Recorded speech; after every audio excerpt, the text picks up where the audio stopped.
Hello everyone, कैसे हैं आप सभी लोग। दिस इज चंचल कुमार शर्मा और एक बार फिर से स्पेक्ट्रम आधुनिक भारत के इतिहास की हमारी इस सीरीज़ में आप सभी का बहुत बहुत स्वागत है। आज हमारा इस सीरीज़ का चौथा सेशन है और पिछले सेशन में मैंने आप लोगों को मुग़ल साम्राज्य के पतन के बारे में बताया था। हमने देखा कि किस प्रकार से भारत में मुग़ल साम्राज्य का पतन हुआ, किन कारणों से हुआ, क्यों साम्राज्य धीरे धीरे कमज़ोर हुआ, खोखला हुआ और उसके क्या परिणाम रहे। कारणों में बहुत सारे कारण थे, कुछ राजनीतिक कारण थे, आर्थिक कारण थे, सैन्य कारण थे, सामाजिक धार्मिक कारण थे, बाह्य आक्रमण वाला भी एक कारण था। तो कुल मिला के मुग़ल साम्राज्य के पतन के कारण हम लोग देख चुके हैं, मुग़ल साम्राज्य के पतन के परिणाम भी हम देख चुके हैं कि किस प्रकार से, ठीक है, आपको पता है कि भारत में अंग्रेज़ों के, ब्रिटिश के राज का रास्ता साफ हुआ और अंग्रेज़ों का शासन प्रारंभ हुआ। तो ये हम लोग पिछले सेशन में कर चुके थे। अब हम आज के सेशन में बात करेंगे उसके बाद जो छोटे छोटे नए स्वतंत्र राज्य उदय हुए उनके बारे में। 18वीं शताब्दी में कई सारे छोटे छोटे राज्यों का उदय हुआ। इनमें से कुछ मुग़ल साम्राज्य के अवशेषों पर खड़े हुए, कुछ मुग़ल साम्राज्य के विरोध के आधार पर खड़े हुए। तो कुछ छोटे छोटे राज्यों का यहाँ पर आप देखोगे उदय होता है, जिनमें आपने नाम भी सुने होंगे। आपने हैदराबाद का नाम सुना होगा, अवध का एक राज्य, बंगाल का एक राज्य, मैसूर, कर्नाटक, मराठा, पंजाब, सिख, जाट, रोहेला, ऐसे छोटे छोटे राज्यों का उदय होता है। और इस सब की वजह से भारत जो है टुकड़ों टुकड़ों में बढ़ जाता है और इसका फ़ायदा होता है किसी बाहरी व्यक्ति को, बाहरी ईस्ट इंडिया कंपनी को। तो इससे पहले कि मैं सेशन की शुरुआत करूं, एक बार आप सभी लोग मुझे कमेंट करके थोड़ा सा ऑडियो वीडियो कंफर्म कर दीजिए कि क्या आप मुझे सुन पा रहे हैं। सभी को मेरी आवाज़ ठीक से सुनाई दे रही है, किसी तरह का कोई ऑडियो वीडियो इशू तो नहीं है।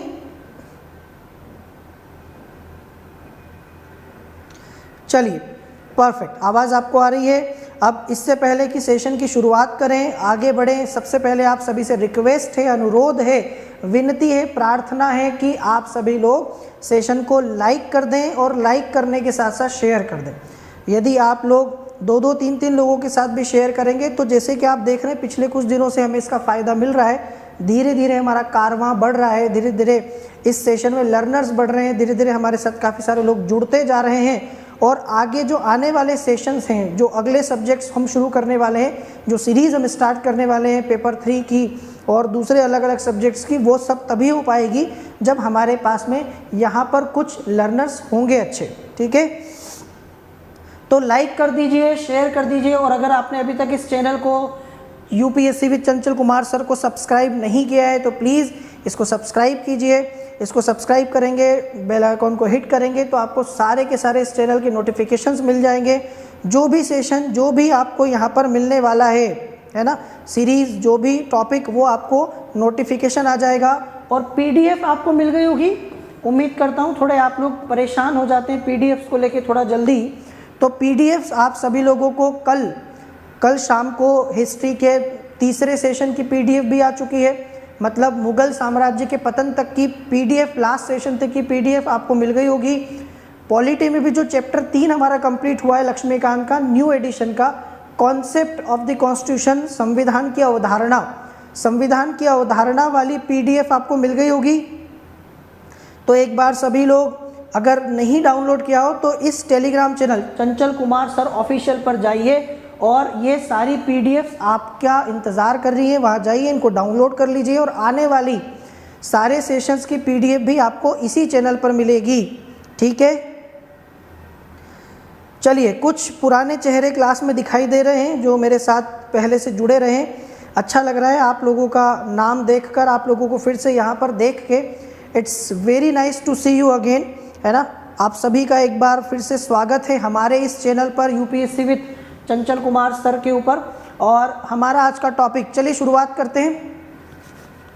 तो थोड़ा सा आप ध्यान से समझिएगा किस प्रकार से भारत में 18वीं शताब्दी में छोटे छोटे राज्यों का उदय होता है और कैसे वो आपस में अपना प्रभाव जमाने के लिए, अपना विस्तार करने के लिए आपस में संघर्ष करते हैं और एक एक करके अंग्रेज़ों को, उनको जो है पराजित करना पड़ता है और कैसे भारत में अपना साम्राज्य स्थापित करने के लिए उनसे संघर्ष करना पड़ता है। आप एक बचपन से कहानी भी सुनते आए होंगे, आपने कई बार कहावत भी सुनी होगी कि एकता में बल है ना। यूनिटी जो होती है ना, उसमें बड़ी ताकत होती है। जब आप एक होते हैं तो आपको पराजित करना, आपके ऊपर प्रभुत्व जमाना बहुत मुश्किल होता है। जैसे एक मोटी लकड़ी को तोड़ना मुश्किल है, लेकिन छोटी छोटी लकड़ियों को आप आराम से तोड़ सकते हैं, है ना। तो यहाँ पर क्या हुआ कि ये मोटा जो गट्ठर बना हुआ था लकड़ियों का, ये बिखर गया, छोटी छोटी कमज़ोर लकड़ियों में बिखर जाता है और आसानी से एक एक करके इन लकड़ियों को तोड़ना अंग्रेज़ों के लिए बड़ा आसान होता है और वो एक एक करके इनको तोड़कर भारत के ऊपर अपना साम्राज्य स्थापित करते हैं। तो ये 18वीं शताब्दी के स्वतंत्र राज्य, जिनमें हम किन के बारे में बात करेंगे, इनमें मैंने आपको बताया हम हैदराबाद को देखेंगे, हैदराबाद की स्थापना, हैदराबाद का साम्राज्य कैसे बना। फिर हम लोग बात करेंगे अवध के बारे में, उसके बाद हम बात करेंगे बंगाल के बारे में। ये बड़ा महत्वपूर्ण राज्य है, भारत का उस समय का सबसे बड़ा प्रांत, सबसे समृद्ध प्रांत बंगाल के बारे में। उसके बाद मैं आपको बताऊंगा जाट के बारे में, उसके साथ हम सिख की बात करेंगे, उसके साथ हम मराठा की बात करेंगे, बीच में हम लोग मैसूर को भी देखेंगे, है ना। मैसूर में आपको हैदर अली और टीपू सुल्तान मिलेंगे। तो एक एक करके आपका ये स्वतंत्र राज्य वाला चैप्टर हम लोग कंप्लीट करेंगे। तो क्या और कैसे हुआ, सबसे पहले तो आपको पता है कि ये बात 1707 की है। फिर से मैं आपको थोड़ा सा रिवाइज करवा दूं। 1707 में क्या हुआ, 1707 में औरंगजेब की मृत्यु हुई, याद है आपको। पिछले सेशन में पूरा मैंने मुगल साम्राज्य का पतन आप लोगों को बता दी है। तो जब मुगल साम्राज्य में औरंगजेब की मृत्यु हुई और उसके बाद जो उसके उत्तराधिकारी आए, उसके बेटे, उसके पोते और उनके बाद उनके उत्तराधिकारी, वो सब अयोग्य थे और इतने बड़े साम्राज्य को संभालने में वो बिल्कुल भी उसको डिज़र्व नहीं करते थे, वो असमर्थ थे इतने बड़े साम्राज्य को संभालने में। तो धीरे धीरे क्या हुआ, पकड़ ढीली होती गई और साम्राज्य के कई सारे इलाकों ने धीरे धीरे मुगल साम्राज्य को आंख दिखानी शुरू कर दी, या एक प्रकार से वो अपनी मनमानी करने लगे, स्वतंत्र शासक की तरह व्यवहार करने लगे और इस तरीके से साम्राज्य छोटे छोटे टुकड़ों में बटा। खास करके एक मुगल बादशाह का नाम आपको पता होगा, मोहम्मद शाह। मोहम्मद शाह, जिसको रंगीला भी कहा जाता है, 1719 से लेकर 1748 तक ये मुगल बादशाह था और मोहम्मद शाह रंगीला के काल में सबसे ज़्यादा साम्राज्य का जो है विघटन हुआ, ये टूटा और टूट के अलग अलग भागों में बट गया। और मोहम्मद शाह रंगीला सिवाय चुपचाप दर्शक की तरह देखने के कुछ नहीं कर पाया और उसके बाद तो इसको वैसे भी समेटना मुश्किल था। 1724 में दक्कन में निज़ाम उल मुल्क, इसको निज़ाम उल मुल्क आसफ ज़ा के नाम से भी जाना जाता है, इसे चिन किलिच खां के नाम से भी जाना जाता है, इसके साथ ये सफ़र शुरू होता है। ठीक है, इसने हैदराबाद में एक स्वतंत्र राज्य की नींव डाली, ये हैदराबाद का निजाम बना और अपने आप को एक तरीके से स्वतंत्र शासक की तरह व्यवहार करने लगा। तो इससे शुरू होकर 1740 में बंगाल, बिहार, उड़ीसा, है ना, इन सब के प्रांत भी धीरे धीरे दिल्ली के मुगल बादशाह के, मुगल साम्राज्य के नियंत्रण से बाहर हो गए, है ना। ये वैसा ही है कि जब पिता बुजुर्ग हो जाता है ना, शरीर कमज़ोर होने लगता है, तो फिर औलादे जो हैं उन पर उसका नियंत्रण कम होता है ना। वो उनकी सुनना बंद कर देते हैं, मनमानी करने लगते हैं। अगर बच्चा आज्ञाकारी है, संस्कारी है, माता पिता की जो है परवाह करता है, सम्मान करता है, तो वो उनकी बात सुनता है। लेकिन अगर बच्चा नालायक है, यदि बच्चे में संस्कार नहीं है, तो फिर बच्चा जो है अपने माता पिता की कोई वैल्यू नहीं समझता और मनमानी करने लगता है। वैसा ही हुआ कि जब तक मुगल साम्राज्य मजबूत था, ये सब जी हजूरी करते रहे, मुगल साम्राज्य की सारी बातें मानते रहे, उसके नियंत्रण में रहे। लेकिन जैसे ही मुगल साम्राज्य कमज़ोर हुआ, वैसे ही इनके ऊपर से नियंत्रण जो है वो धीरे धीरे छूटने लगा। गुजरात, सिंध और अवध में भी 1754 में ऐसा ही हुआ। तो ये पूरा साम्राज्य बिखर गया, पूरा साम्राज्य धीरे धीरे टुकड़ों में बंटने लगा। ठीक है, अब आपको मैं बता दूं कि जितने भी साम्राज्य, जितने भी आप देखोगे मुगल साम्राज्य के जाने के बाद, पतन के समय, छोटी छोटी रियासतें या जो राज्य बने हैं, इनको हम तीन तरीके से समझ सकते हैं। तो तो बेसिकली मुगल साम्राज्य के पतन के समय या मुगल साम्राज्य के पतन के बाद 3 तरह के राज्य, 3 तरह की रियासतें आपको दिखाई देंगी। कौन सी 3 तरह की? सारी की सारी इन रियासतों को हम 3 भागों में बांट सकते हैं। पहली रियासतें वो हैं जो उत्तराधिकारी राज्य थे, मतलब जो मुगल साम्राज्य के पहले प्रत्यक्ष नियंत्रण में थे, जहाँ पर मुगल साम्राज्य का सीधा नियंत्रण था, जो मुगल साम्राज्य में आते थे, और अब वो जो है धीरे धीरे स्वतंत्र शासक की तरह व्यवहार करने लगे। हालांकि इन्होंने कभी भी अपने आप को स्वतंत्र राज्य की घोषणा नहीं की, न ही कभी अवध के नवाब ने कहा कि मैं अलग हो गया हूँ मुगल साम्राज्य से, न ही कभी बंगाल के नवाब ने कहा कि मैं अलग हो गया हूँ मुगल साम्राज्य से, न हैदराबाद के निजाम ने कहा। तो अवध, बंगाल, हैदराबाद, ये कुछ ऐसे राज्य और रियासतें थी जो मुगल साम्राज्य से स्वतंत्र शासक की तरह व्यवहार कर रही थी, हालांकि इन्होंने अपने स्वतंत्रता की घोषणा नहीं की। तो एक तरह की जो राज्य हो गए, कौन से? उत्तराधिकारी राज्य। मुगल साम्राज्य के हिस्सों में कुछ उत्तराधिकारी राज्य पैदा हो गए, समझ में? दूसरे वो राज्य जहां मुगल साम्राज्य का प्रत्यक्ष नियंत्रण नहीं था, लेकिन वो मुगल साम्राज्य के मजबूती की वजह से, मुगल साम्राज्य के प्रांतों पर नियंत्रण की वजह से बने थे। जैसे आप देखो मैसूर, केरल, राजपूत। केरल राजपूत को आपने, राजपूतों का राज्य बहुत पहले से चला आ रहा था, लेकिन इन सभी ने मुगल साम्राज्य की अधीनता को स्वीकार कर लिया था। तो ये वो राज्य थे जहां मुगलों का सीधा शासन नहीं था, लेकिन हम कह सकते हैं कि मुगल साम्राज्य के कहीं न कहीं नियंत्रण में थे। तो ये भी जब देखे कि मुगल साम्राज्य कमज़ोर हो रहा है, तो ये भी एक प्रकार से अलग होने लगे। तो मुगल साम्राज्य के प्रांतों पर नियंत्रण में कमी की वजह से मैसूर, केरल और राजपूत जैसे राज्य आपको दिखाई देंगे। तीसरे वो राज्य थे जो मुगलों के विरोध में स्थापित हुए, समझ में आपको? जिन्हें मुगलों के विरोध में विद्रोहियों ने स्थापित किया था, तीसरे राज्य वो थे। जैसे मराठा, छत्रपति शिवाजी ने, आपको पता है कि एक छोटे से मराठा साम्राज्य की स्थापना की, फिर धीरे धीरे वो साम्राज्य बढ़ता चला गया। पेशवाओं के काल में, आगे हम देखेंगे, वो साम्राज्य और ज़्यादा विस्तृत हो गया।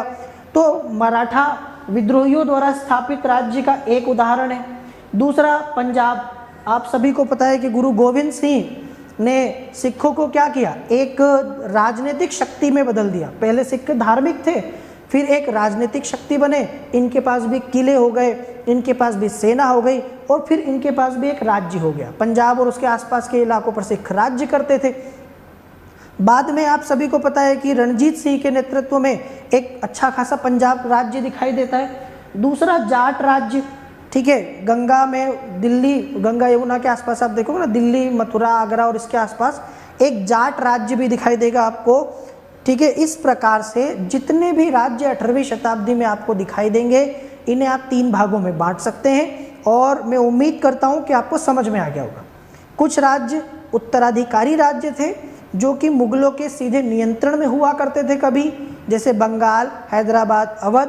कुछ राज्य जो मुगल साम्राज्य के उनके प्रांतों पर नियंत्रण में कमी की वजह से आए, राजपूत, जैसे मैंने आपको बताया, मैसूर मैंने आपको बताया। तीसरा वे राज्य जो मुगलों के विरोध में उनके विद्रोहियों ने स्थापित किए और वो शक्तिशाली बने। इसमें सबसे बड़ा नाम आता है मराठाओं का, उसी के साथ पंजाब में सिखों का, और आपके दिल्ली मराठा के आसपास जो है ये, सॉरी, दिल्ली यमुना के आसपास जाट राज्य, ठीक है।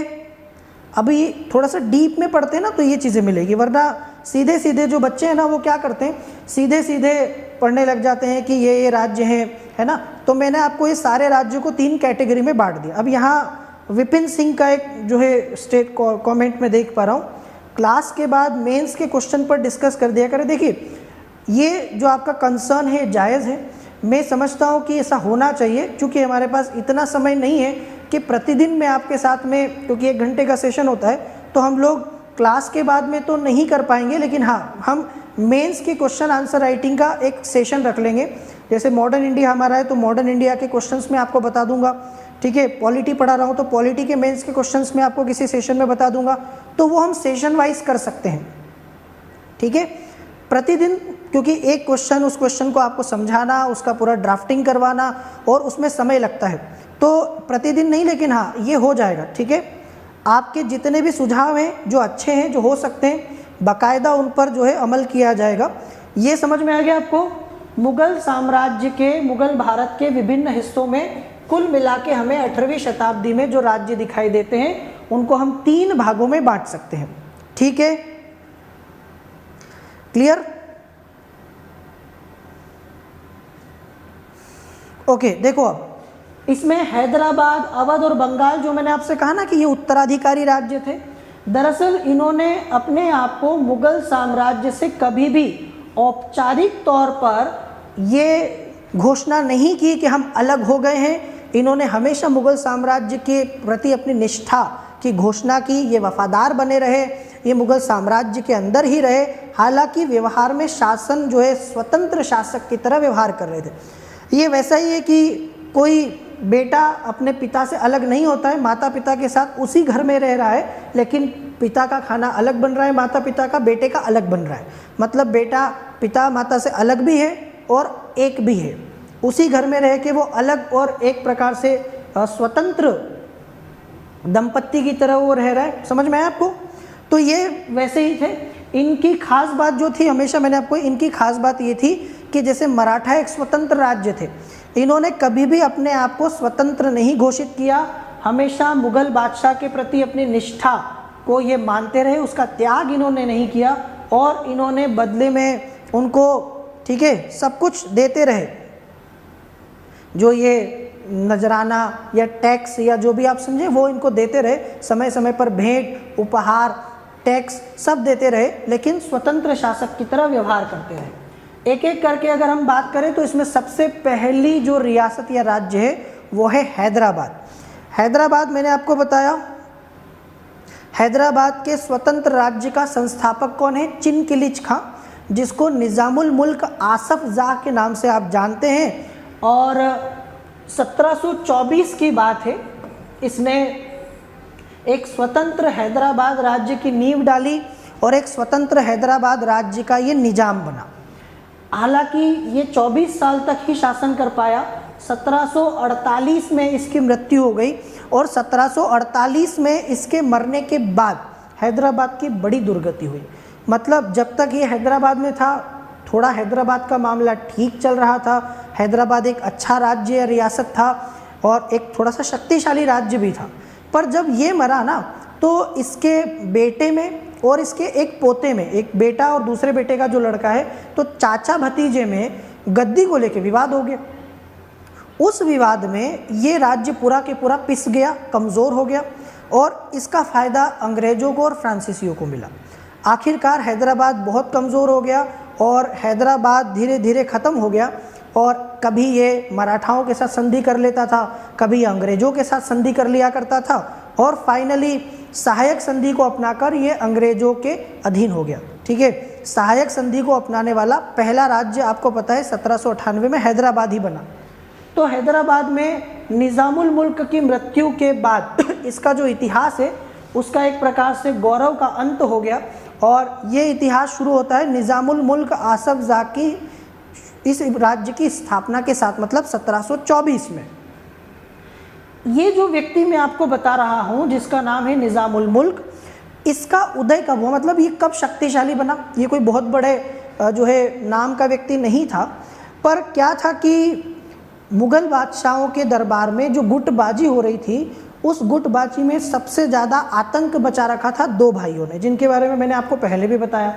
उन दोनों भाइयों को सैयद बंधुओं के नाम से इतिहास जानता है, जिन्हें मैंने आपसे कहा कि इतिहास किंग मेकर के नाम से भी जानता है, जिन्हें इतिहास राजा बनाने वालों के नाम से जानता है, क्योंकि ये दो भाई थे और इन्होंने अपनी मर्जी से एक के बाद एक मुग़ल सल्तनत में 4 बादशाह बनाए, है ना। चारों के नाम भी मैंने आपको बताए हैं कि किस प्रकार से इन्होंने फ़र्रुखसियर को पहला बादशाह बनाया, उसके बाद उसको मार दिया, उसको हटा दिया, उसके बाद रफ़ीउद्दरजात, रफ़ीउद्दौला और उसके बाद जो है मोहम्मद शाह रंगीला को इन्होंने बादशाह बनाया था। तो मोहम्मद शाह के काल तक आते आते सैयद बंधुओं का प्रभाव, वर्चस्व बहुत बढ़ गया था। दरअसल हर कोई इनसे ईर्ष्या करने लगा था, जलने लगा था, क्योंकि इनका एक अपना प्रभुत्व था।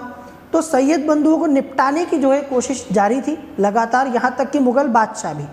मुग़ल बादशाह भी इन सैयद बंधुओं से तंग आ गया था और वो भी चाहता था कि आखिरकार इनका खात्मा हो। और अचानक से एक व्यक्ति जिसने इन दोनों भाइयों को, ठीक है, इनका अंत करवाने में सबसे बड़ा रोल अदा किया, जो भूमिका अदा की, वो था निज़ामुल मुल्क। निज़ामुल मुल्क ने इन दोनों सैयद बंधुओं को ठिकाने लगाने में मुग़ल बादशाह मोहम्मद शाह की मदद की। अब मोहम्मद शाह चाहता था इनसे पीछा छुड़वाना, पीछा छुड़वा दिया किसने? निज़ामुल मुल्क ने। बदले में बादशाह जब खुश हुआ तो बादशाह ने इससे पूछा क्या चाहिए? दक्कन का सूबेदार बनना है, बना दिया। तो इसको दक्कन का सूबेदार बना दिया गया मोहम्मद शाह के द्वारा, मुग़ल बादशाह के द्वारा। अब सूबेदार समझते हो? उस समय मुग़ल साम्राज्य में प्रांतों को, राज्यों को सूबेदार कहते, सूबा कहते थे। क्या बोलते थे? सूबा। सूबा मतलब कोई प्रांत या कोई राज्य। और जैसे राज्य का प्रमुख राज्यपाल होता है, वैसे ही सूबे का प्रमुख होता है सूबेदार। समझ में आया? तो सूबेदार जो है वो किसी राज्य का राज्यपाल या गवर्नर की तरह व्यक्ति था, काफ़ी शक्तिशाली व्यक्ति था।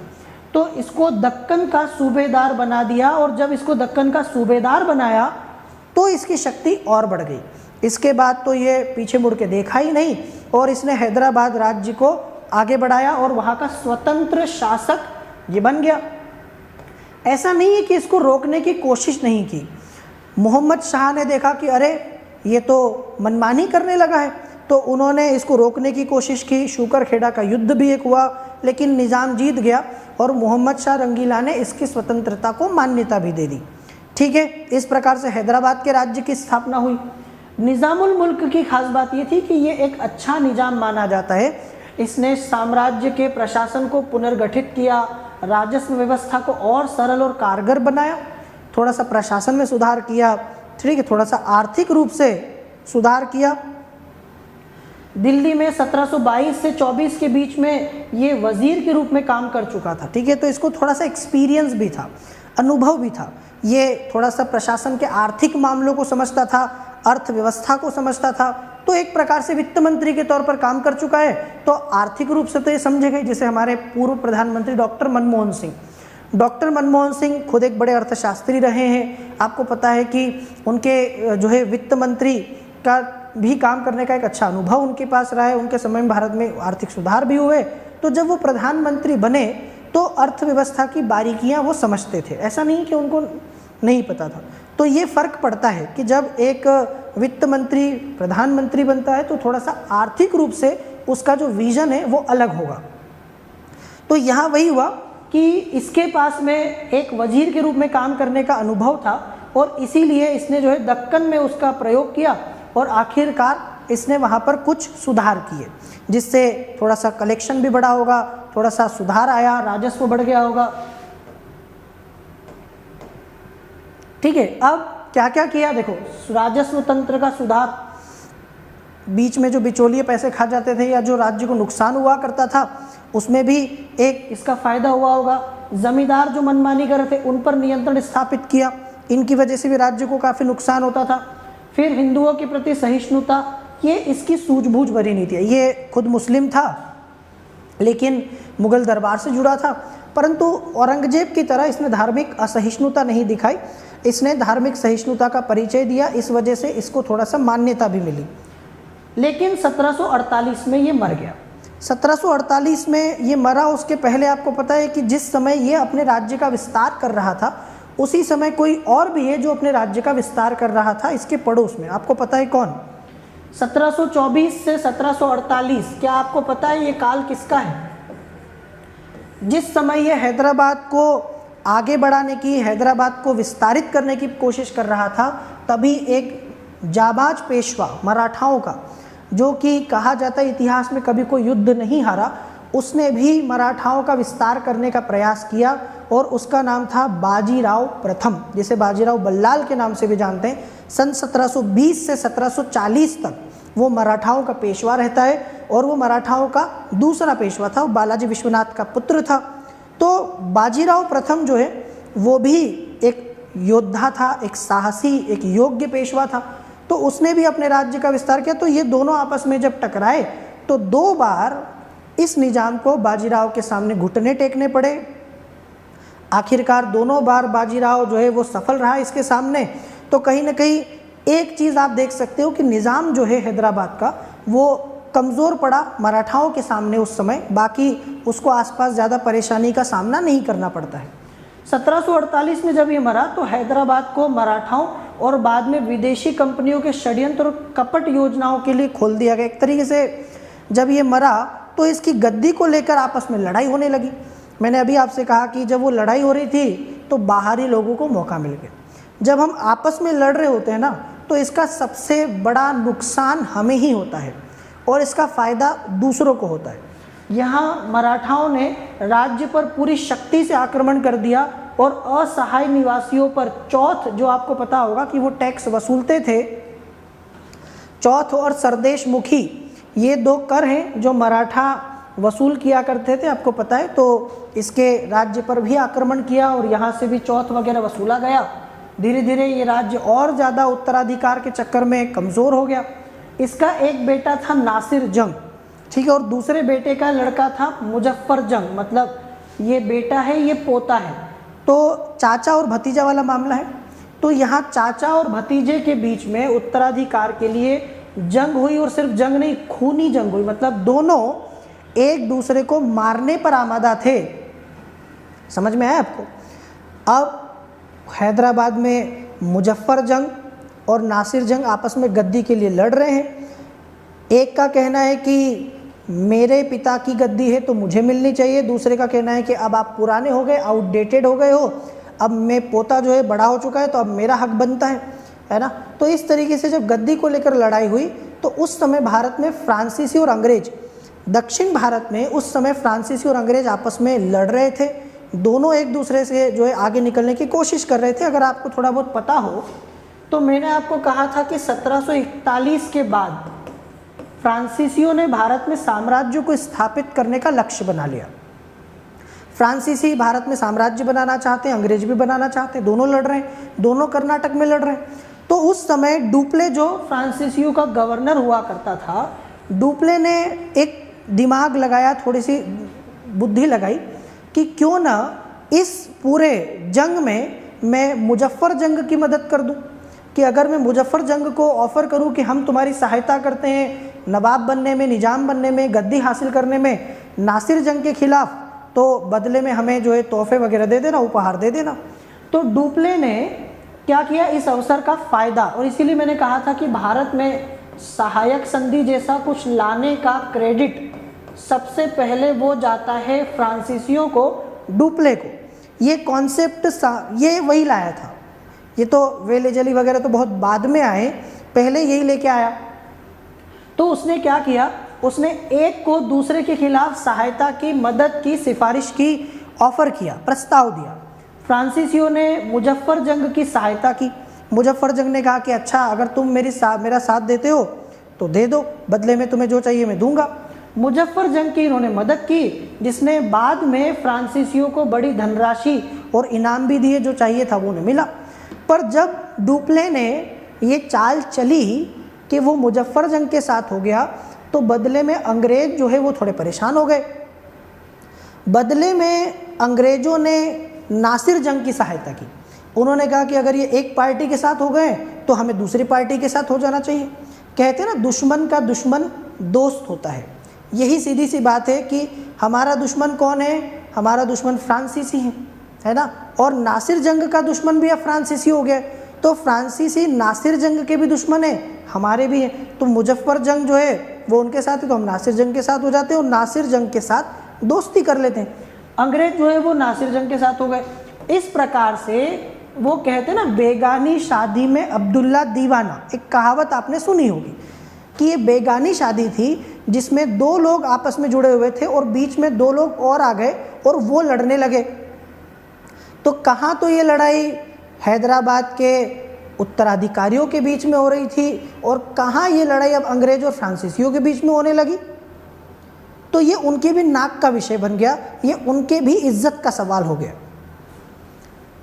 तो व्यवहार में ये पूरा मामला मैंने आपको, अगला जो है वो है बंगाल। तो हैदराबाद का मामला आगे ज़्यादा नहीं बढ़ा और मैंने आपसे कहा कि उसने सहायक संधि को स्वीकार किया वेलेजली की, और इस प्रकार से वो पहला राज्य बना जिसने भारत में सहायक संधि जैसा कुछ स्वीकार किया। इसके बाद बंगाल की बात करते हैं। बंगाल आप सभी जानते हैं कि उस समय भारत का सबसे बड़ा और सबसे समृद्ध प्रांत माना जाता था, है ना। तो बंगाल में भी वही हुआ, बंगाल मुगलों के नियंत्रण में था, मुगल जो है वहाँ शासन करते थे। लेकिन आपको पता है कि दिल्ली और बंगाल की दूरी बहुत ज़्यादा है।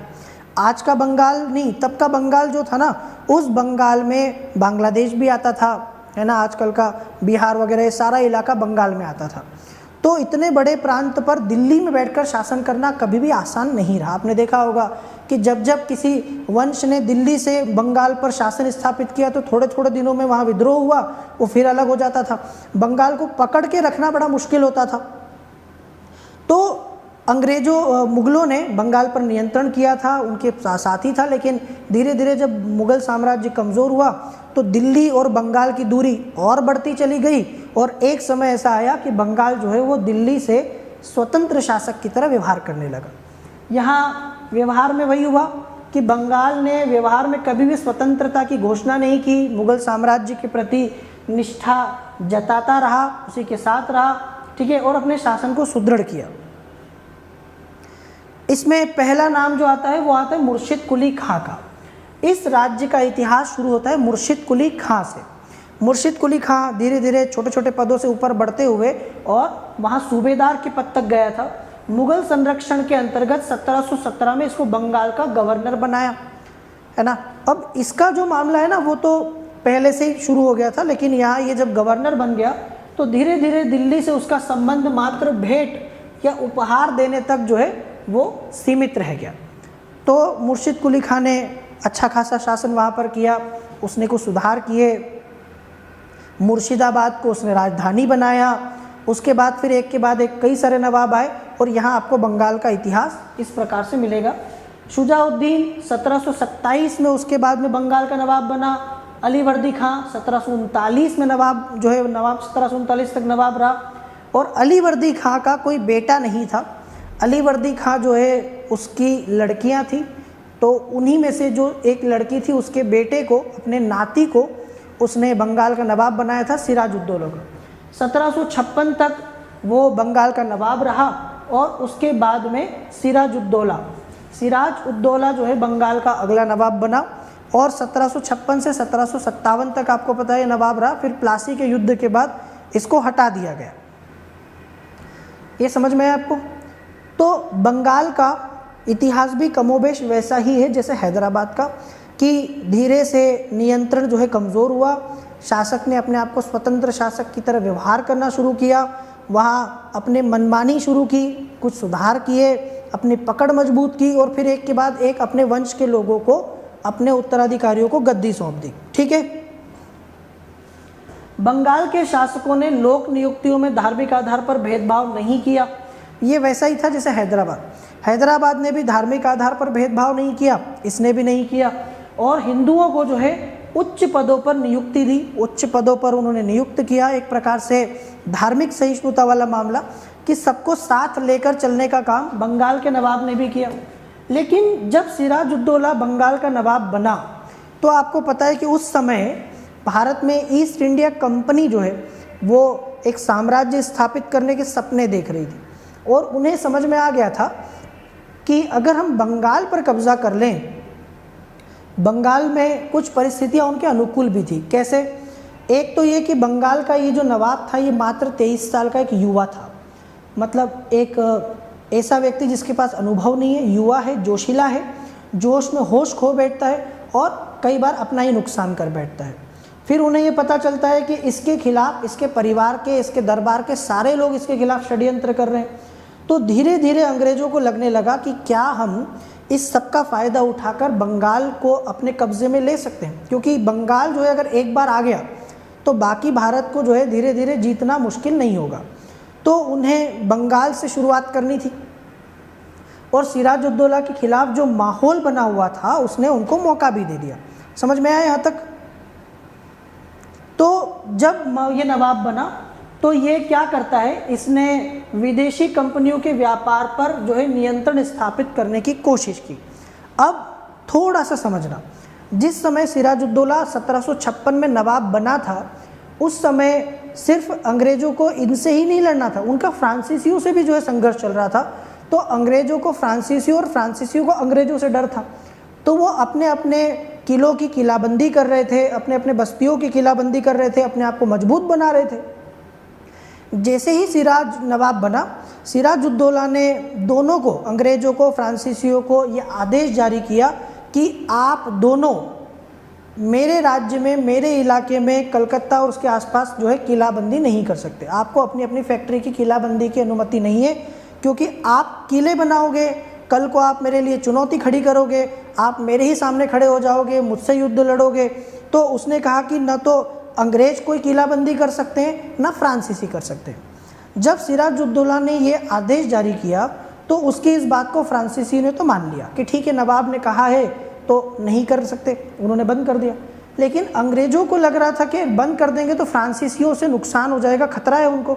तो फ्रांसीसियों के चक्कर में अंग्रेज़ों ने नवाब की बात मानने से मना कर दिया।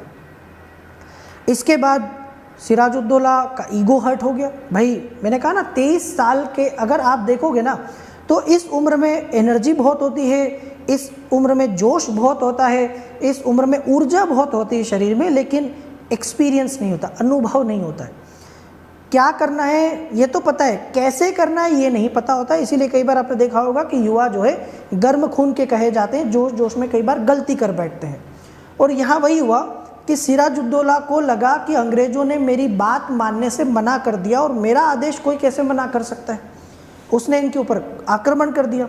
सिराजुद्दौला ने अंग्रेज़ों की कलकत्ता की फैक्ट्री पर आक्रमण कर दिया, और चूंकि अंग्रेज़ तैयार तो थे नहीं, उनको थोड़ी पता था कि नवाब बुरा मान जाएगा, नवाब इस बात को दिल पे ले बैठेगा या जयकान शिकरेगा, ईगो हर्ट हो जाएगा। तो नवाब के आक्रमण से वो हक्के बक्के रह गए, तैयार तो वो थे नहीं। तो नवाब ने उनको वहाँ से भगा दिया और उस पूरे वहाँ पे कब्ज़ा कर लिया। यहीं से इनके बीच का जो है आपस में संघर्ष शुरू होता है, और यहीं से सिराजुद्दौला को हटाने की कसम खा लेता है रॉबर्ट क्लाइव कि अब इसको नहीं छोड़ूंगा, इसको हटा के ही दम लेंगे। तो यहाँ चंद्रनगर और कलकत्ता में फ्रांसीसी और अंग्रेज कारखानों को किलाबंदी करने की इसने अनुमति नहीं दी, और उसके बाद ही इनके बीच में संघर्ष शुरू हुआ। इस प्रकार से ईस्ट इंडिया कंपनी ने जब इसकी बात नहीं मानी तो मैंने आपको बता ही दिया कि इनके बीच में संघर्ष हो गया। और जब आप देखोगे कि सिराजुद्दौला ने अंग्रेज़ों को वहाँ से भगा दिया तो इनके बीच में जब दुश्मनी हुई, लेकिन फिर से अंग्रेज़ों ने अपने इलाकों पर कब्ज़ा कर लिया, फिर से अंग्रेज़ों ने वहाँ से नवाब के लोगों को भगा दिया, और इनके बीच में एक संधि हो गई, अलीगढ़ की संधि। इस संधि के द्वारा दोनों ने जो है एक दूसरे की बात को स्वीकार कर लिया, और एक प्रकार से युद्ध जो है वो विराम हो गया। लेकिन क्लाइव ये बात जानता था कि सिराजुद्दौला जब तक रहेगा तब तक ये हमें आगे नहीं बढ़ने देगा। यदि बंगाल में अंग्रेज़ों का कुछ करना है, यदि बंगाल में प्रभुत्व स्थापित करना है, यहाँ से लाभ कमाना है, तो सिराजुद्दौला को रास्ते से हटाना पड़ेगा। सिराजुद्दौला उस समय रॉबर्ट क्लाइव और ईस्ट इंडिया कंपनी के लिए बंगाल में सबसे बड़ा कांटा था, और इस कांटे को हटाने में मदद की सिराजुद्दौला के ही लोगों ने। सिराजुद्दौला के ही जो है कुछ लोग जिन्होंने उसके खिलाफ षड्यंत्र किया। तो नवाब को एक तो अपनी कमज़ोर और दूसरी तरफ अल्पसेना और दूसरी तरफ कंपनी द्वारा प्रस्तुत खतरे को कमतर आंकने के कारण हार झेलनी पड़ी। एक तो उसने कंपनी को कमज़ोर समझा, जिस प्रकार से उसको लगा कि मैंने तो ऐसे ही जो है इनको भगा दिया था कलकत्ता से, तो ये तो बहुत कमज़ोर हैं, मैं इनको कभी भी हटा दूंगा। और ऐसा कहा जाता है कि कभी भी अपने दुश्मन को कमज़ोर नहीं समझना चाहिए। जो लोग अपने दुश्मन को कमज़ोर समझते हैं अक्सर उन्हें हार का सामना करना पड़ता है। इसलिए जब भी कभी आपका किसी से कोई मैटर हो जाए या कभी भी आप किसी चीज़ के लिए आगे बढ़ें तो पूरा आकलन करिए, पूरा इवैल्यूएशन कीजिए, मूल्यांकन कीजिए। अगर आपने जल्दबाजी में कोई काम किया, जैसे कई लोग क्या करते हैं ना, यूपीएससी को बड़े हल्के में ले लेते हैं, उन्हें लगता है कि अरे ऐसे निकल जाएगा, ऐसा चुटकी बजा के निकल जाएगा, और उसके बाद कब उनके 2-5 साल चले जाते हैं उन्हें पता ही नहीं चलता। क्यों? क्योंकि उन्होंने अति आत्मविश्वास के चक्कर में अपना टाइम बर्बाद किया। इससे बेहतर होता कि पूरे एग्ज़ाम को, पैटर्न को, सिलेबस को, सबको अच्छे से समझते, उसके बाद एक प्लानिंग बनाते, उसके बाद जाते। लेकिन बस हवा में उन्हें लगता है कि उन्होंने तैयारी शुरू कर दी है तो वो वैसे ही आईएएस बन जाएंगे। यूपीएससी तो वैसे ही नारियल और पूजा की थाली लेकर उनके लिए खड़ा ही है कि जिस दिन जो है वो तैयारी करना शुरू करेंगे और जिस दिन एग्ज़ाम देंगे तुरंत उनकी एंट्री हो जाएगी। तो ऐसे कभी भी ना हल्के में मत लीजिए चीज़ों, ग्रांटेड मत लीजिए, फिर आपको समस्या पैदा होगी, क्योंकि कभी भी कोई भी किसी भी दिन आपका जो है नुकसान कर सकता है। सिराजुद्दौला के साथ यही हुआ। ये हमें सिखाता है इतिहास कि कभी भी आपको इस तरीके से हल्के में चीज़ों को नहीं लेना चाहिए। तो उसने कंपनी के द्वारा जो खतरा उसके सामने आ रहा था उसको बहुत हल्के में लिया। दूसरी तरफ उसके पास जो सेना थी वो बहुत ज़्यादा नहीं थी और कमज़ोर भी थी, उसके लिए भी उसने उसको अच्छा करने की कोशिश नहीं की, सुधार करने की कोशिश नहीं की। आखिरकार 1757 में एक युद्ध होता है प्लासी में। आप सभी को पता है प्लासी के मैदान में ये युद्ध हुआ और प्लासी के मैदान में इस युद्ध में ब्रिटिश ईस्ट इंडिया कंपनी ने सिराजुद्दौला को बिना लड़े ही हरा दिया। मतलब एक प्रकार से बहुत ज़्यादा परेशानी अंग्रेज़ों को नहीं हुई। क्यों नहीं हुई? क्योंकि सिराजुद्दौला की सेना पहले ही बहुत बड़ी सेना जो है वो अंग्रेज़ों के साथ जाके मिल गई थी मीर जाफ़र के नेतृत्व में। जब उसका खुद का सेनापति ही नहीं लड़ा तो बताइए वो कैसे जीतेगा। और सिर्फ सेनापति नहीं, बहुत सारे लोग उसके खिलाफ थे, सिवाय कुछ वफादारों को छोड़ दे तो सिराजुद्दौला की तरफ से कोई लड़ा ही नहीं। और सिराजुद्दौला को क्या करना पड़ा? वहाँ से भागना पड़ा जान बचा के। हालांकि पकड़ लिया गया, मार भी दिया गया, लेकिन उसका चैप्टर क्लोज हो गया। इस तरीके से बंगाल में 1757 के प्लासी का युद्ध अंग्रेजों ने जीता और इस युद्ध को जीतने के बाद भारत ब्रिटिश संबंधों का एक नया चरण सूत्रपात। अभी तक ईस्ट इंडिया कंपनी भारत में सिर्फ एक व्यापारी कंपनी थी, लेकिन अब कहीं ना कहीं ईस्ट इंडिया कंपनी का कद अचानक से बढ़ गया। और वो इसलिए बढ़ गया क्योंकि जो वहाँ का नवाब था वो अब उनका पिट्ठू था। वो कहते हैं ना, सैया भय कोतवाल तो डर काहे का। एक कहावत आपने सुनी होगी, सैया भय कोतवाल तो डर काहे का। इसका मतलब ये होता है कि यदि आपका व्यक्ति, ठीक है, वो उस पद पर है जहाँ से चीज़ें होती हैं, तो फिर आपको परेशान होने की ज़रूरत नहीं है, ठीक है, आपको उसका फ़ायदा मिलता रहेगा। यहाँ वही हुआ कि मीर जाफ़र, उसको अंग्रेज़ों ने नवाब बनाया था, तो मीर जाफ़र वही करता था जो अंग्रेज़ कहते थे। मतलब Mir Jafar east India company का कठपुतली नवाब था। और यही हुआ, मीर जाफ़र को अंग्रेज़ों की हर बात माननी पड़ती थी, जितना पैसा मांगे उतना पैसा देना पड़ता था। तो अभी तक देखो कि जो लोग, है ना, अभी तक आप देखो कि जो लोग हाथ पैर फैलाते थे, भारत में व्यापार करने के लिए परमिशन मांगते थे, ठीक है, राजा और बादशाह के सामने जाके सर झुकाते थे, उनको टैक्स दिया करते थे, आज वो लोग यहाँ के किसी राजा के ऊपर हुक्म चला रहे हैं, यहाँ के किसी राजा को आदेश देने लगे हैं। मतलब स्वाभाविक सी बात है, यहाँ एक नया युग स्टार्ट हो गया और धीरे धीरे कंपनी शक्तिशाली होती चली गई इस सब चीज़ों से। तो मीर जाफ़र एक नया नवाब बना और मीर जाफ़र के बाद ही भारत में ईस्ट इंडिया कंपनी और मजबूत हुई। इसको आगे हम लोग पढ़ेंगे। अभी जब मैं आपको भारत में ब्रिटिश विस्तार के बारे में विस्तार से बताऊंगा तो यहाँ आपको प्लासी का युद्ध भी आएगा, बक्सर का युद्ध भी आएगा, सब आएगा। इसको सिर्फ आपको बताना था कि बंगाल की रियासत के साथ क्या हुआ। मीर जाफ़र बना, मीर जाफ़र के बाद उसको हटा के मीर कासिम को बनाया गया। मीर कासिम ने जब जो है तेज़ चलने की कोशिश की, थोड़ा सा होशियारी दिखाने की कोशिश की, तो अंग्रेज़ों ने मीर कासिम को हटा के फिर से जाफ़र को बना दिया कि नहीं, हमारा तो पुराना वाला ही ठीक था। मीर कासिम के साथ उन्होंने बक्सर का युद्ध लड़ा, वो जीत लिया और वहाँ से बंगाल के ऊपर उनका प्रत्यक्ष नियंत्रण शुरू हो गया। यहाँ से द्वैत शासन शुरू हुआ। अगला राज्य अवध। अवध आपको पता है कि यूपी वाला हमारा इलाका, और इसकी जो एक ख़ास बात ये कि ये बहुत उपजाऊ इलाका है। आप सब जानते हैं कि अवध का अपना एक महत्व रहा है, क्योंकि गंगा के मैदान में, उपजाऊ मैदान में पड़ता है। उस ज़माने में भी काफ़ी ज़्यादा खाद्यान्न, अनाज वगैरह यहाँ से होता था, तो ये एक समृद्ध राज्य माना जा सकता है। तो अवध में सादत खान बुरहान मुल्क जो है 1722 में अवध का गवर्नर बना। जैसे दक्कन में निज़ाम उल मुल्क बना, जैसे मुर्शिद कुली खां बंगाल में बना, और वैसे ही अवध में सादत खां बुरहान मुल्क बना। और इसने भी वही करना शुरू कर दिया, मनमानी, स्वतंत्र शासक की तरह व्यवहार। उसकी नियुक्ति के समय से ही धीरे धीरे अवध जो है वो अलग होना शुरू हो जाता है। किससे? मुगल साम्राज्य से। अवध में मुख्य समस्या जमींदारों ने खड़ी की थी तो यहाँ एक समस्या जो थी वो ज़मींदारों की थी और उसको मुग़ल बादशाह कंट्रोल नहीं कर पा रहा था। तो यहाँ इन्होंने न केवल भू राजस्व देने से मना कर दिया था, बल्कि अपने किलों और सेना के स्वायत्त मुखिया की तरह व्यवहार करना भी शुरू कर दिया। तो ये जो ज़मींदार थे ना, इन ज़मींदारों के पर निकल आए। इन्होंने धीरे धीरे समझा कि अब मुग़ल साम्राज्य तो कमज़ोर हो गया, तो इन्होंने कहा कि हम नहीं देंगे टैक्स, हम भू राजस्व ही नहीं देंगे। अब इसके बाद जो है अवध के स्वतंत्र शासक की तरह जब ये व्यवहार करने लगा सआदत खां, तो इसने इनके ऊपर नियंत्रण स्थापित किया, इनसे वापस से जो है भू राजस्व वसूलना शुरू कर दिया और ये स्वामी बन गया। तो ये अवध का शुरुआत जो है यहाँ से होती है। सआदत खां ने उन सभी के विद्रोह को दबा दिया, उनको मनमानी नहीं करने दी, उनसे जो है कठोरता के साथ लगान वसूल कर लिया और एक नया भूमि बंदोबस्त शुरू कर दिया। एक्चुअली इसने एक प्रकार से भूमि सुधार किया, है ना।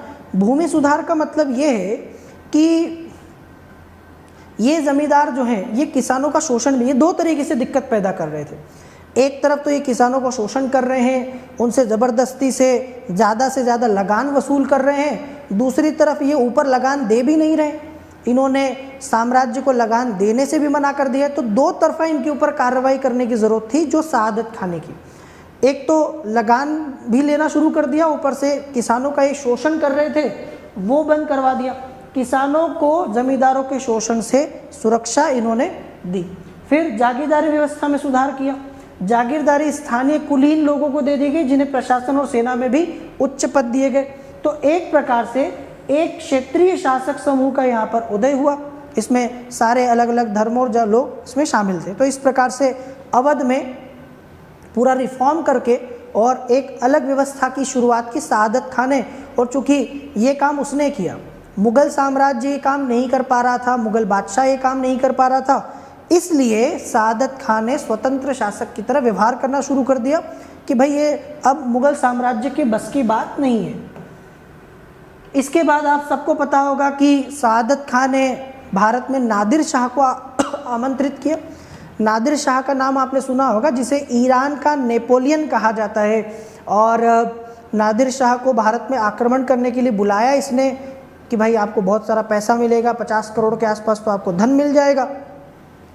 1739 में इसकी बात मानते हुए नादिर शाह ने भारत पर आक्रमण किया, क्योंकि सभी को पैसों की ज़रूरत होती है। यहाँ आक्रमण करने के बाद में उसने क्या किया, उसने दिल्ली में खूब लूटपाट की, कत्लेआम मचाया, यहाँ तक कि मुग़ल साम्राज्य को बहुत ज़्यादा आर्थिक नुकसान भी पहुँचाया। सब कुछ होने के बाद भी नादिर शाह को जितना पैसा बताया गया था उतना पैसा नहीं मिला। सआदत खां चूँकि ये बात जानता था कि मैंने जो कहा है वो तो अब हुआ नहीं है, तो पैसा उससे मांगा गया। सआदत खां ने आत्महत्या कर ली। तो अवध का ये जो पहला नवाब था इसने सुसाइड कर लिया। ठीक है, सआदत खां चूँकि नादिर शाह वो पैसा नहीं मिल पाया था और वो पैसा इससे मांगा गया कि अब आप दो, आपने कहा था कि मिलेगा, तो इस व्यक्ति ने आत्महत्या कर ली। तो यहाँ से अवध में दूसरे नवाब आए। आगे जाके आपको पता है कि वाजिद अली शाह अंतिम नवाब अवध का था। और इन्हीं के एक नवाब शुजा-उद-दौला के समय जो है भारत में बक्सर का युद्ध हुआ। बक्सर के युद्ध में शुजा-उद-दौला ने भी भाग लिया था और अंग्रेज़ों ने शुजा-उद-दौला को भी बक्सर के युद्ध में मुग़ल बादशाह और मीर कासिम के साथ पराजित किया था। बाद में अवध ने इलाहाबाद की संधि को अपनाया, फिर सहायक संधि को भी अपना लिया। और 1856 में जो डलहौजी भारत में गवर्नर बन के आया था, गवर्नर जनरल डलहौजी ने कुशासन का आरोप लगाकर अवध को हड़प लिया, है ना, और अवध को ब्रिटिश साम्राज्य में मिला लिया। अब अगली रियासत की बात करते हैं, मैसूर। मैसूर आपको पता है कि वाडियार वंश का राज्य था। हम बात करते हैं तालीकोटा के युद्ध की। आप सबने सुना होगा तालीकोटा या राक्षस तंगड़ी का युद्ध कहते हैं, सुना है कि नहीं?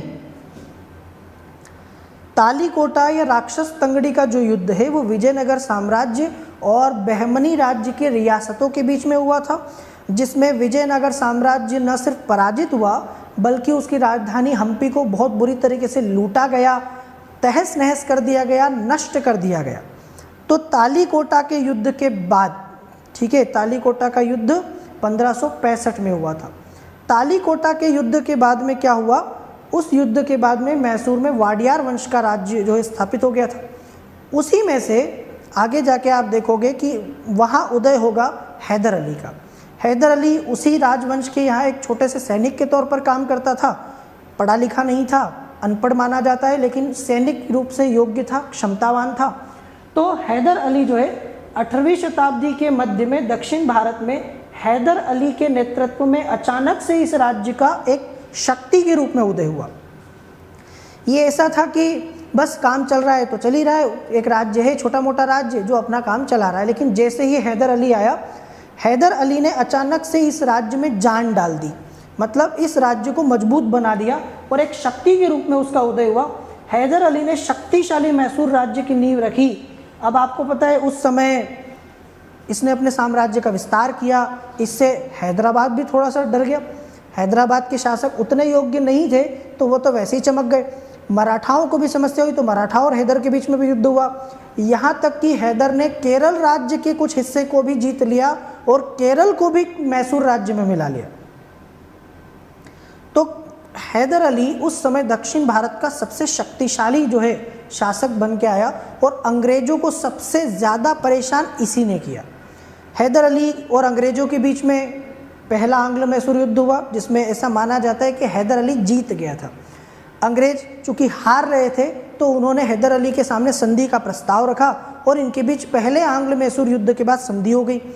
इसके बाद दूसरा आंग्ल मैसूर युद्ध फिर हुआ इनके बीच और इस बीच हैदर अली की मृत्यु हो गई। हैदर अली के बाद उसके बेटे टीपू सुल्तान ने कमान संभाली, थोड़े समय तक वो लड़ा, फिर दूसरा आंग्ल मैसूर युद्ध भी समाप्त हो गया। तीसरा और चौथा आंग्ल मैसूर युद्ध अंग्रेजों और टीपू के बीच में हुआ। आखिरकार चौथे आंग्ल मैसूर युद्ध के बाद 1799 में जब टीपू सुल्तान मर गया, उसके बाद जो है ये पूरा के पूरा राज्य, इसमें अंग्रेजों ने, हैदराबाद ने आपस में हिस्से कर लिए और कुछ हिस्सा जो है वो मैसूर के वाडियार वंश के लिए छोड़ दिया गया और उस पर सहायक संधि लाद दी गई। तो हैदर अली हालांकि मैसूर की सेना में मात्र एक छोटा सा अदना सा जो है सैनिक अधिकारी था, और लेकिन अपनी कुशाग्र बुद्धि और साहस के दम पर धीरे धीरे वो शक्तिशाली हुआ और एक समय ऐसा आया है ना, वो शासक बन गया। हैदर अली मैसूर का शासक हो गया। उसने इस बात को महसूस किया कि भारत में या उसके राज्य में अगर एक आधुनिक सेना होगी तो ही वो एक शक्तिशाली राज्य के तौर पर रह सकता है। दरअसल हैदर अली ये बात जानता था कि उसको अगर यूरोपीय कंपनियों से लड़ना है या दूसरे भारतीयों से लड़ना है तो उसको सिर्फ एक शक्तिशाली आधुनिक सेना बचा सकती। इसीलिए इस शासक ने अपनी सेना के आधुनिकीकरण के प्रयास किए। यूरोपियन की तर्ज पर इसने सेना की स्थापना की, उनके प्रशिक्षण की व्यवस्था की, खासकर फ्रांसीसियों की तर्ज पर। उसने शस्त्रागार स्थापित किया, पश्चिमी तर्ज पर सैनिकों को ट्रेनिंग देने की, प्रशिक्षित करने की जो है शुरुआत की। इसके लिए बाकायदा एक फ्रांसीसी विशेषज्ञ को नियुक्त किया। जैसे हमारे यहाँ होता है ना कि अगर टीम का कोच बनाना होता है तो कई बार विदेशी खिलाड़ियों को कोच बना दिया जाता है। जैसे क्रिकेट में आपने देखा होगा गैरी कर्स्टन भारत के कोच रहे हैं क्रिकेट टीम के।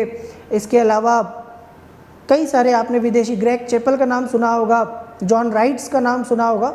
तो कई बार विदेशी लोगों को भी कोच बनाया जाता है। वैसा ही मामला है कि इसने एक विदेशी फ्रांसीसी को अपने यहाँ पर नियुक्त किया इसी चीज़ के लिए। 1761 में मैसूर के सिंहासन पर ये बैठने में सफल रहा और यहाँ से मैसूर राज्य जो है वो शक्तिशाली होना शुरू हो गया। आखिरकार आपको पता है मैसूर राज्य की सीमाएं उस समय कनारा और मालाबार के तटीय क्षेत्रों तक जाती थी ना। कर्नाटक तो था ही सी, केरल का इलाका भी इसके राज्य में आ चुका था। हैदर अली के क्षेत्र में मराठा, हैदराबाद और अंग्रेज, ये सारे शक्तिशाली जो है आसपास लोग थे। एक तरफ मराठा थे जो अपनी शक्ति बढ़ाने की कोशिश कर रहे थे पानीपत के तीसरे युद्ध के बाद, दूसरी तरफ हैदराबाद जो डरा हुआ था और तीसरी तरफ अंग्रेज थे। तो हैदर अली को एक साथ इन सब से जो है निपटना था। 1769 में मद्रास में के निकट उसकी मृत्यु हुई जब उसने अंग्रेजों को करारी शिकस्त दी और पहले आंग्ल मैसूर युद्ध का अंत हुआ। उसके बाद 1782 में उसकी मृत्यु के बाद उसका बेटा टीपू सुल्तान जो है वो राजा बनता है और अपने पिता की नीतियों को आगे बढ़ाया। उसने दूसरा और फिर तीसरा चौथा आंग्ल मैसूर युद्ध अंग्रेजों के साथ लड़ा और आखिरकार टीपू सुल्तान की मृत्यु के साथ ही जो है ये आंग्ल मैसूर संघर्ष समाप्त हुआ। चलिए अगला सेशन जो होगा उसमें मैं आपको जो बची हुई रियासतें, खासकर केरल जाट, सिख और मराठा, इनके बारे में बात करेंगे। अगला जो हमारा सेशन होगा उसमें मैं आपके साथ में अगली राज्यों और रियासतों के बारे में डिस्कस करूंगा। प्लीज़ क्लास को डेली अटेंड करिए, चाहे वो पॉलिटी की हो, हिस्ट्री की हो या वो जियोग्राफी की हो, एनसीईआरटी वाली। अगर आप डेली क्लास को अटेंड करेंगे तो आपके लिए भी अच्छा है, हमारे लिए भी अच्छा है। एक लिंक बनी रहेगी, है ना, आप सभी की। जैसा कि आपको पता है मैंने संडे को भी क्लास लिया था, सिर्फ इसलिए तो कि आपकी लिंक ना टूटे। तो यदि आप डेली क्लास लेंगे तो मुझे भी अच्छा लगेगा, क्योंकि मैं आपके लिए इतने एफर्ट्स कर रहा हूँ। और नहीं लेंगे तो फिर आपको पता है कि मेरे अंदर भी उत्साह धीरे धीरे कम होने लगेगा। तो फिर मिलेंगे आपसे अगले सेशन में। लाइक करना ना भूलें। फिर से आपसे रिक्वेस्ट कर रहा हूँ कि जाते जाते सेशन को लाइक नहीं किया हो, 1 सेकंड का समय भी नहीं लगता है, सेशन को लाइक कीजिए, चैनल को सब्सक्राइब कीजिए।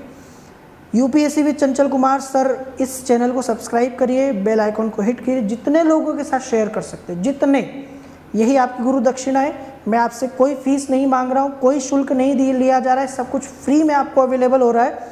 यहाँ तक कि नोट्स, पीडीएफ भी आपको मिल रहे हैं, फ्री में सब कुछ मिल रहा है। तो बस बदले में इतना कि आप थोड़ा सा सपोर्ट करिए।